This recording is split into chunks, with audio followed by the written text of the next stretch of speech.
नमस्कार मित्रों, गुलचक्र के YouTube चैनल पर आप लोगों का स्वागत है। मेरा नाम है नवीन कुमार। भारत का संघ एवं राज्य क्षेत्र टॉपिक कंप्लीट हो गया है। मास्टर ने बताया था कि जो भी टॉपिक आपका कंप्लीट होगा उसके जो भी क्वेश्चंस आए हुए हैं, चाहे वो आईएएस के क्वेश्चन हो या फिर पीसीएस के क्वेश्चन हो या फिर आरओ के, जितने भी क्वेश्चंस होंगे सारे क्वेश्चन की हम लोग क्या करेंगे, प्रैक्टिस करेंगे, है ना।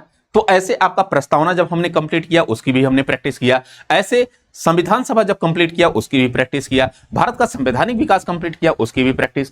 आज बारी है हम लोग संघ एवं राज्य क्षेत्र की। अब यहां पर पहला वाला क्वेश्चन जरा देखना, आरएएस का क्वेश्चन है, बहुत इंपॉर्टेंट क्वेश्चन है। क्या कह रहा है? कह रहा है कि भाई 2003 में क्वेश्चन है, कह रहा है कि संविधान में हमारे राष्ट्र का उल्लेख किन नामों से किया गया है। तो अपना जो प्यारा सा संविधान है उस संविधान में हमारे देश का या हमारे राष्ट्र का नाम किस नाम से संबोधित किया गया है। तो जब हमने आपको आर्टिकल 1 पढ़ाया था, आर्टिकल 1, तो आर्टिकल 1 में क्या बताया था? यही बताया था कि India that is Bharat, India that is क्या, Bharat, shall be a union of state, union of state. India जो कि भारत है, राज्यों का एक संघ होगा। यहां पर दो नामों का जिक्र आपको मिल रहा है, एक नाम का जिक्र मिल रहा है इंडिया का और दूसरा नाम जिक्र मिल रहा है भारत का। ये जो इंडिया शब्द है ये भारत की आधुनिक परंपरा को शो कर रहा है, भारत की किस आधुनिक कल्चर को या आधुनिक परंपरा को शो करता है। हुआ क्या कि भारत पर आप जानते हैं अंग्रेजों का शासनकाल था और 1947 में भारत आजाद हुआ। इससे पहले कई अंतरराष्ट्रीय देशों से अमेरिका का इससे पहले कई अंतरराष्ट्रीय देशों से अंग्रेजों ने संबंध स्थापित किए थे, या फिर कहें कि अंतरराष्ट्रीय जो संस्थाएं थी वो आजादी से पहले स्थापित हो गई थी। जैसे आईएमएफ की स्थापना 1945, जैसे वर्ल्ड बैंक की स्थापना, आईएमएफ की स्थापना, यूनाइटेड नेशन की स्थापना। इन सब संस्थाओं में जो नाम फेंका गया ब्रिटिशर्स के द्वारा, वो किस नाम का जिक्र किया गया है? इंडिया नाम का मेंशन किया गया है। तो ये जो नाम है ये आधुनिक परंपरा को शो करता है, लेकिन जो भारत नाम है ये प्राचीन परंपरा को शो करता है, ये प्राचीन कल्चर को शो करता है। क्योंकि आप जानते हैं कि भारत का नाम का जो जिक्र है ये प्राचीन समय से ही हो रहा है। राजा दुष्यंत के पुत्र भरत के नाम पर देश का नाम भारत पड़ा, वगैरह वगैरह, है ना। तो दो नामों का जिक्र किया गया है, एक इंडिया और दूसरा भारत। और फिर यहां पर अगर आप देखेंगे अ यूनियन ऑफ स्टेट, भारत का जो संघ होगा वो राज्यों का संघ होगा। यहां पर कह रहा है कि अ यूनियन ऑफ स्टेट मतलब कि भारत का जो यूनियन है वो क्या होगा? राज्यों का संघ होगा। और हमने बताया था कि यूनियन की तुलना किससे हमने की थी? शरीर से। मतलब कि जिस प्रकार शरीर है और यह अंगों से मिलकर के बना है, उसी प्रकार जो यूनियन है ये राज्यों से मिलकर के बना है। जिस प्रकार इस शरीर से हाथ, पैर, नाक, कान, लीवर, फेफड़ा, किडनी वगैरह अलग नहीं हो सकते हैं, अलग हो जाएगा तो शरीर नहीं चल पाएगा, अलग हो ही नहीं सकते हैं, उसी प्रकार यूनियन से राज्य भी अलग नहीं हो सकते हैं, है ना। तो एक प्रकार का जो यूनियन है भारत का वो अविनाशी संघ है। तो यहां पर दो नामों का जिक्र इंडिया और भारत नाम का जिक्र मिला है संविधान के अनुच्छेद 1 में। अब जो क्वेश्चन है कह रहा है कि इंडिया तथा भारत, बात तो सही है, इंडिया तथा भारत का जिक्र मिला है, केवल भारत नहीं, केवल भारत नहीं, हिंदुस्तान का जिक्र नहीं, भारत हिंदुस्तान, हिंदुस्तान का जिक्र नहीं, ठीक है ना। तो आपका जो आंसर होगा वो केवल केवल क्या होगा? एक होगा। चलें आगे। अब यहां पर देखिए जरा नेक्स्ट क्वेश्चन, दूसरा वाला जो क्वेश्चन पूछा गया है ये यूपी पीसीएस का क्वेश्चन है, 2008 का क्वेश्चन है। यहां पर कह रहा है कि भाई संविधान के प्रथम अनुच्छेद के अनुसार भारत है, संविधान के प्रथम अनुच्छेद के अनुसार भारत है। और पहला वाला अनुच्छेद क्या था? पहला वाला अनुच्छेद यही था कि इंडिया, इंडिया, इंडिया जो कि भारत है, जो कि भारत है, राज्यों का एक संघ होगा, राज्यों का एक संघ होगा, संघ होगा, ठीक है ना। अब देखिए हिंदी से क्या आपको आंसर मिल रहा है? राज्यों का समूह, राज्यों का समूह नहीं होता है, संघ होता है, ठीक है ना। राज्यों का फेडरेशन होगा, फेडरेशन नहीं है। एक फेडरेशन शब्द जो है अमेरिका के संविधान में, यूएस के संविधान में प्रयोग किया गया है, ठीक है। फिर उसके बाद जो है राज्यों का जो है कॉन्फेडरेशन होगा, कॉन्फेडरेशन नहीं, नहीं ये भी नहीं है, ठीक है ना। राज्यों का यूनियन होगा, राज्यों का यूनियन होगा, मतलब कि आ यूनियन ऑफ स्टेट। यहां पर कह रहा है इंडिया जो कि भारत है, राज्यों का एक संघ होगा। इसको हम कह सकते हैं कि India that is Bharat shall be a union of state, a union of state, a union of state. मतलब कि जो यूनियन होगा वो राज्यों का यूनियन होगा। किसका यूनियन होगा? राज्यों का यूनियन होगा। तो ये आपका जो आंसर होगा वो डी होगा, ठीक है ना। यहां तक किसी प्रकार की समस्या तो नहीं। चलें आगे। यहां पर देखिए जरा नेक्स्ट क्वेश्चन, क्वेश्चन नंबर जो है 3 कहां पर पूछा गया? छत्तीसगढ़ पीसीएस में पूछा गया है, 2014 का ये क्वेश्चन है, ठीक है ना। कह रहा है कि भाई संविधान के निम्नलिखित में से किस प्रावधानों के अंतर्गत भारतीय संसद को नया राज्य बनाने का अधिकार है? अब नया राज्य बनाने का अधिकार है किस प्रावधान के अंतर्गत? यहां पर कह रहा है कि भाई सीधी सी बात है कि संविधान के निम्नलिखित में से किस प्रावधान के अंतर्गत भारतीय संसद को नया राज्य बनाने का क्या है? अधिकार है। अनुच्छेद 1 दिया है, अनुच्छेद 2 दिया है, अनुच्छेद 3 दिया है, अनुच्छेद 4 दिया है और अनुच्छेद 5 दिया है। अब एक चीज समझिए जरा, अनुच्छेद 1 में क्या है? अनुच्छेद 1 में अभी हमने कहा कि इंडिया जो कि भारत है, राज्यों का एक संघ होगा, राज्यों का एक क्या होगा? संघ होगा। ये तो आपके अनुच्छेद 1 में उल्लेखित है, ठीक है ना। दूसरा अनुच्छेद 2 जो है इसमें कह रहा है कि भारतीय संघ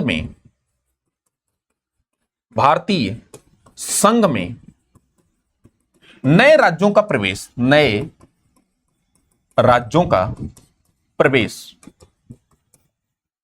हमने जब डिटेल से क्लास लिया था, इसीलिए मैं कह रहा हूं कि जाकर के प्रैक्टिस वाला सेक्शन आप देखें। यहां पर थोड़ा समझिए ऐसे कि जैसे ये अपना प्यारा सा भारत, अब मान लेते हैं कि भाई सीधी सी बात है कि अगर इस भारत में कोई बाहरी क्षेत्र जो है भारत से में मिलाया जाता है, ये अपना प्यारा सा जो है 28 राज्य और 8 केंद्र शासित प्रदेश है। अब इस 28 राज्य और 8 केंद्र शासित प्रदेश के अलावा बाहर से कोई क्षेत्र भारत में अगर मिला लिया जाए तो वो क्या होगा? अनुच्छेद 2 का पार्ट होगा।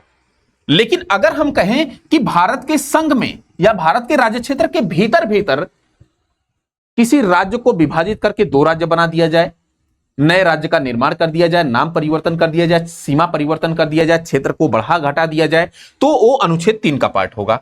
तो इसमें क्या है? नए राज्यों की स्थापना, क्या है? नए राज्यों की स्थापना, नाम परिवर्तन, सीमा परिवर्तन, ये सब सारी चीजें कही गई हैं। अनुच्छेद 3-4 में क्या कहा गया है? कहा गया कि भाई जो अनुच्छेद 2 और अनुच्छेद 3 में किया जा रहा है, ये साधारण बहुमत से किया जाएगा। किस बहुमत से किया जाएगा? साधारण बहुमत से किया जाएगा। और ये अनुच्छेद 368 के अंतर्गत संविधान संशोधन नहीं समझा जाएगा, संविधान संशोधन नहीं होगा, ठीक है ना। अनुच्छेद 5 में क्या है? अनुच्छेद 5 में यहां पर नागरिकता से संबंधित प्रावधान है। नागरिकता मतलब कि यह कहता है कि संविधान के लागू होने पर नागरिकता। संविधान लागू कब हुआ था? 26 जनवरी 1950। संविधान के लागू होने पर नागरिकता। तो यहां पर कह रहा है कि संसद को नया राज्य बनाने का अधिकार, जो नया राज्य बनाने का अधिकार होगा वो आपके अनुच्छेद 3 के अंतर्गत होगा। किसके अंतर्गत? 3 के अंतर्गत। यहां पर नए राज्यों की स्थापना, नाम परिवर्तन, सीमा परिवर्तन इत्यादि किया जाता है। तो आपका जो आंसर होगा वो क्या होगा? सी होगा, ठीक है ना। चलें आगे। यहां पर देखिए जरा next question, question number 4। Question number 4 कह रहा है कि यूपीपीसीएस मेंस में 2008 में क्वेश्चन पूछा गया है, नए राज्यों के गठन की शक्ति किसमें निहित है? तो नए राज्यों की जो गठन की शक्ति है वो किसमें निहित है? संसद में निहित है। एक कहां से बात पता चलती है? तो ये अनुच्छेद 3 के माध्यम से पता चलती है, ठीक है ना। किसके माध्यम से? अनुच्छेद 3। और नए राज्यों का भारत में अगर प्रवेश किया जाता है तो वो भी जो है किसके माध्यम से किया जाएगा? संसद के ही माध्यम से किया जाएगा। और वो अनुच्छेद किसका पार्ट होगा? तो अनुच्छेद 2 का पार्ट होगा। जब हम प्रवेश करते हैं बाहर से कोई क्षेत्र, जब हम प्रवेश कर लें भारत के संघ में, तो अनुच्छेद 2 का पार्ट होगा। और भारत के राज्य क्षेत्र के भीतर, भारत के राज्य क्षेत्र के भीतर अगर नए राज्यों की स्थापना करनी है, नए राज्यों की क्या करनी है? स्थापना करनी है, तो अनुच्छेद 3 का पार्ट होगा, ठीक है ना। अभी एक चीज समझना जरा, ये जो संसद करती है नए राज्यों का स्थापना, नाम परिवर्तन, सीमा परिवर्तन इत्यादि, ये संसद किस माध्यम से करती है? तो एक अनुच्छेद आपको पता होगा, अनुच्छेद 4। अनुच्छेद 4 कहता है कि भाई ये साधारण बहुमत से किया जाता है। किस बहुमत से? साधारण बहुमत से किया जाएगा। इसको विशेष बहुमत से नहीं किया जाएगा। मतलब कि इसको अनुच्छेद 368 के अंतर्गत संविधान संशोधन की प्रक्रिया में शामिल नहीं किया जाएगा। संविधान संशोधन की प्रक्रिया से बाहर रखा जाता है। मतलब कि इस प्रक्रिया से नाम परिवर्तन, सीमा परिवर्तन, नए राज्यों की स्थापना वगैरह नहीं किया जाता है। क्लियर?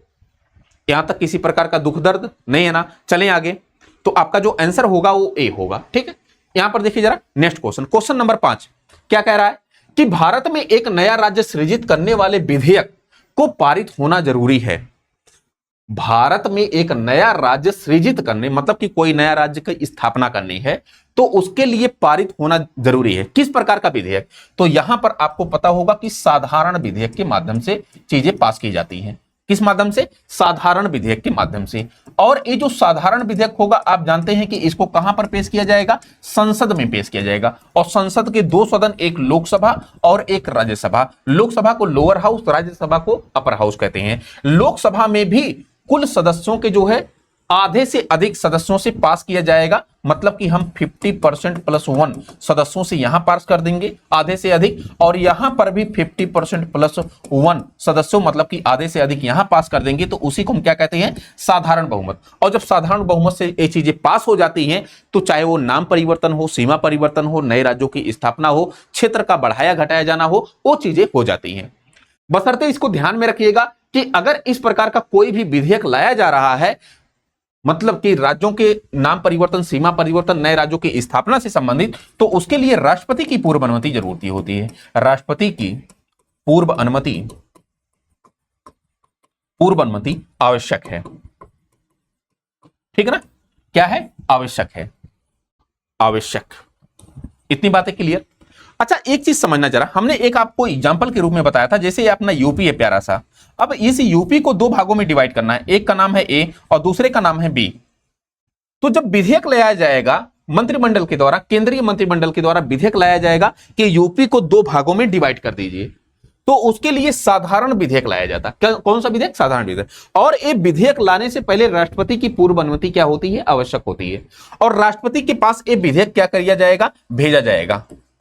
ये विधेयक राष्ट्रपति के पास, और राष्ट्रपति क्या करता है? जो भी प्रभावित राज्य होंगे उसके पास, उसकी जो विधानसभा है उसके पास राष्ट्रपति भेजता है इसके विचार विमर्श करने के लिए, मतलब कि इसका विचार जानने के लिए। तो अगर मान लेते हैं कि यूपी को, उत्तर प्रदेश को दो भागों में डिवाइड करना है या दो राज्य बनाना है, तो ऐसे में उत्तर प्रदेश की जो विधानसभा है, इस विधानसभा के पास राष्ट्रपति क्या करेगा? उस विधेयक को भेजेगा अपना राय देने के लिए। और क्वेश्चन आपसे कि यूपीपीसीएस में क्या पूछा कि ये जो राष्ट्रपति के द्वारा विधेयक भेजा जा रहा है विधानसभा में, इस पर जो निश्चित समय सीमा तय की जाती है और राष्ट्रपति के द्वारा तय की जाती है कि भैया इतने दिन के भीतर हमको आप वापस कर दीजिएगा। तो ये जो निश्चित समय सीमा के भीतर कहा जाता है कि आप हमको वापस कर दीजिएगा राष्ट्रपति महोदय को, जो विधेयक पर आपको विचार करने के लिए भेजा गया है, वो निश्चित समय सीमा कौन तय करता है? राष्ट्रपति तय करता है। इसको ध्यान में रखिएगा। ऑप्शन दिया रहेगा संसद, ऑप्शन दिया रहेगा कि न्यायपालिका, ऑप्शन दिया रहेगा और कुछ मंत्रिमंडल, बेकार की बातें, राष्ट्रपति तय करता है। ठीक है ना? इतनी बातें क्लियर।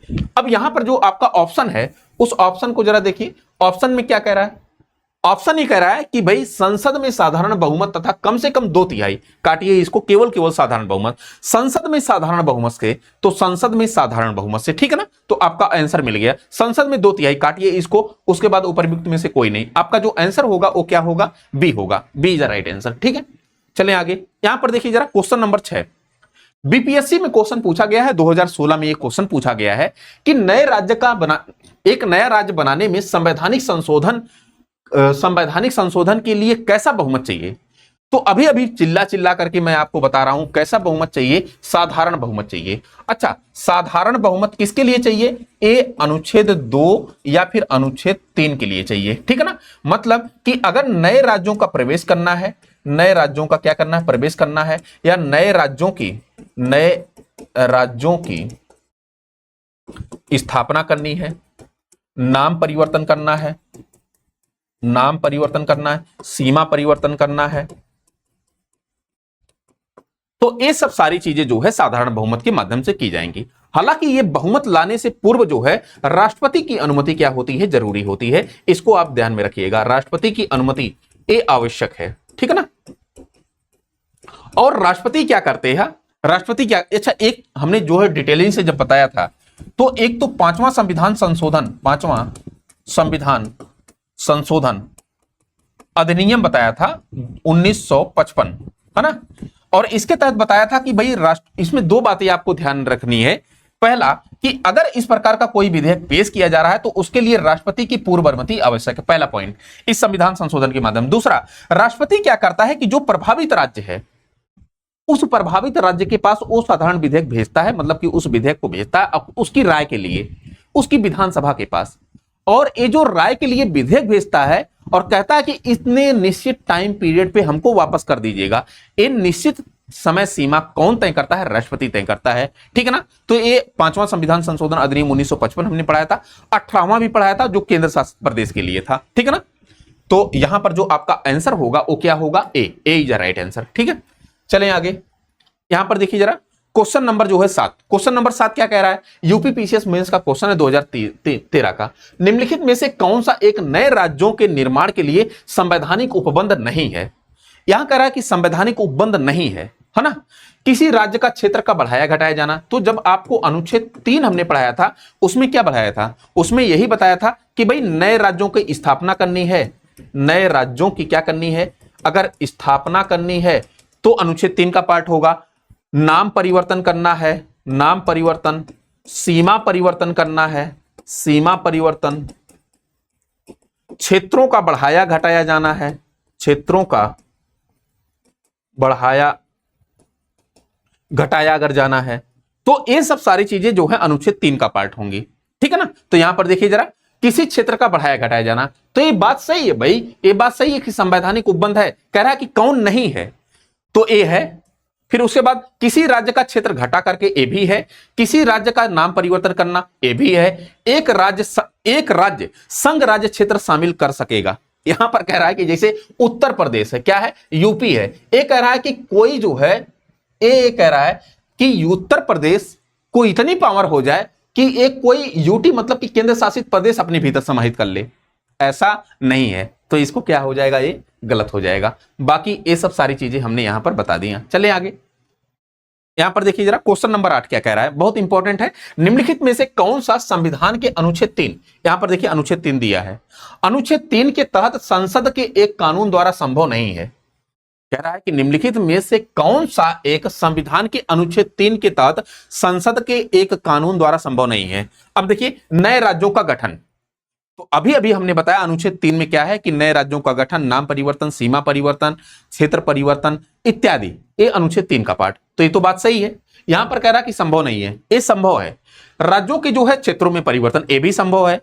राज्यों की सीमाओं में परिवर्तन, ये भी संभव है। नए राज्यों का प्रवेश, अरे भैया नए राज्यों का जो प्रवेश होगा ये अनुच्छेद 2 का पार्ट होगा। किसका पार्ट होगा? ये अनुच्छेद 2 का पार्ट।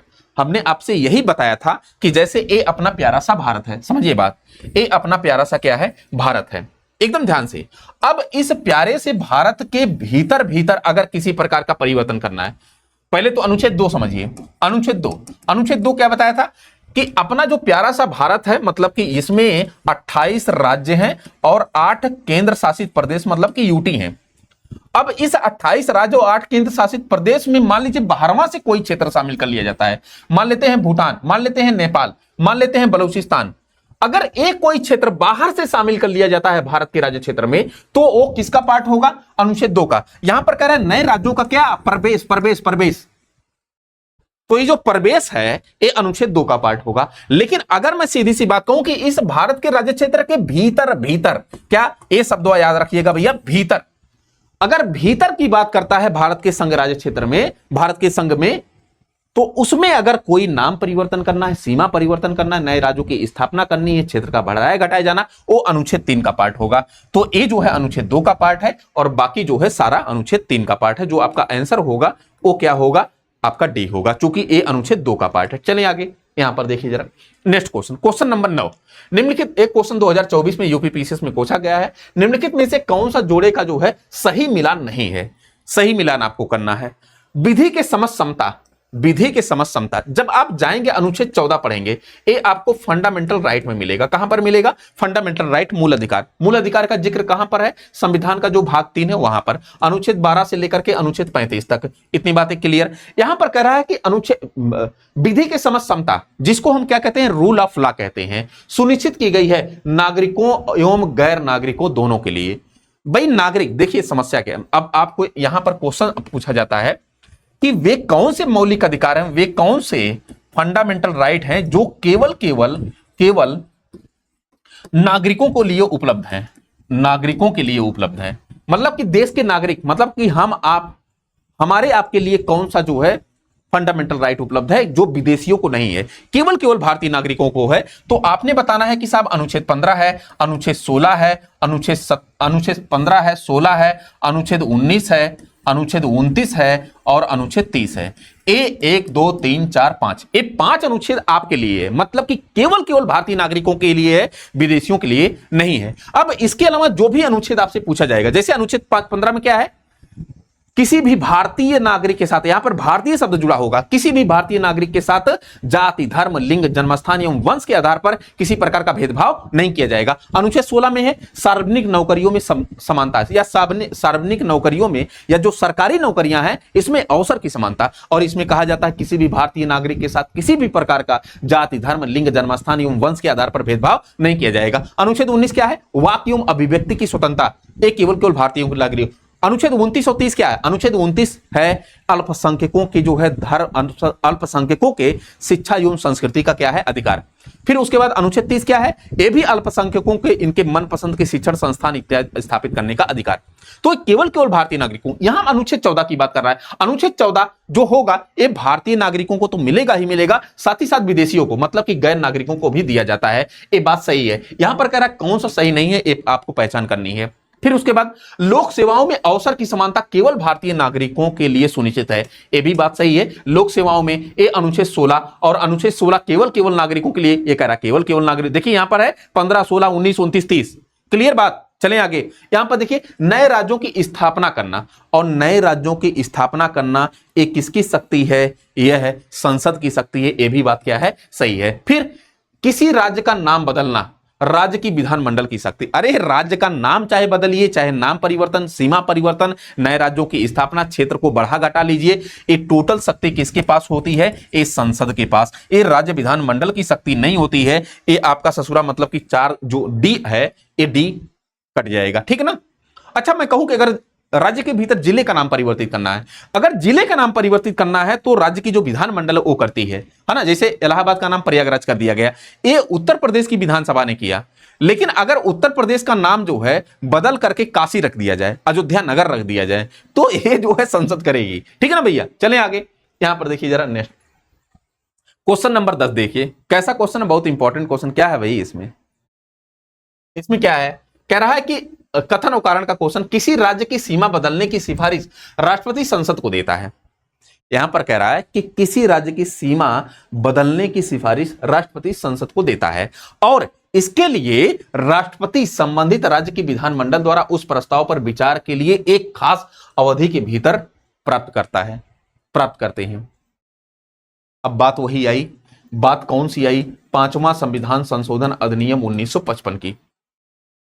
एक तो राष्ट्रपति के पूर्व अनुमति से ही वो विधेयक संसद में पेश किया जाएगा, वो विधेयक बनाया जाएगा, लाया जाएगा, और दूसरा राष्ट्रपति के पास जब वो विधेयक जाता है तो राष्ट्रपति क्या करता है कि उस राज्य की विधानमंडल के पास उस प्रस्ताव को भेजता है, किसके लिए, विचार के लिए, और उस पर एक निश्चित टाइम पीरियड सुनिश्चित करता है राष्ट्रपति। बात तो सही है। फिर क्योंकि अब अच्छा कथन और कारण का जो आंसर है वो खोजिएगा क्योंकि लगा करके, क्योंकि राष्ट्रपति को उस राज्य विधानमंडल का प्रस्ताव मानना अनिवार्य नहीं है। अनिवार्य नहीं है, ये भी बात क्या है सही है, लेकिन भैया ये इसकी जस्टिफाई थोड़े कर रहा है। ये तो अलग कंटेंट है, ये अलग कंटेंट है, मानने के लिए थोड़े बाध्यकारी, संसद भी नहीं मानने के लिए बाध्यकारी, ये भी नहीं मानने के लिए बाध्यकारी है। बात सही है, लेकिन जस्टिफाई नहीं कर रहा है। तो आप देख लीजिए जस्टिफाई, तो व्याख्या नहीं कर रहा है, ए वाला है ना। आपका जो आंसर होगा वो बी होगा, दोनों सही है, पर जो है आर ए की व्याख्या नहीं कर रहा, ठीक है। चलें आगे, तो ये आपका टोटल क्वेश्चन हुआ। मुझे उम्मीद है कि आपको सारा क्वेश्चन समझ में आया होगा। एक और इसके जो है पार्ट आएगा, एक फर्स्ट पार्ट था संयुक्त राज्य क्षेत्र का, दूसरा पार्ट आएगा उसमें राज्यों की जो स्थापना वगैरह को लेकर के डेट वगैरह पूछा जाता है, उसको लेकर के डिस्कस कर देंगे। और जो समितियां वगैरह बची हुई हैं, इसके धर समिति, जेबीवी समिति है ना, प्रथम ये फजल अली आयोग की अध्यक्षता में जो गठित किया गया था राज्य पुनर्गठन आयोग, उसको लेकर के, और प्लस राज्यों की स्थापना को लेकर के डेट वगैरह पूछा गया, क्रोनोलॉजी का कुछ कॉन्सेप्ट है, तो उसको कल कर लेते हैं, ठीक है ना। आपने मुझे सुना उसके लिए तहे दिल से आपका शुक्रिया, थैंक यू।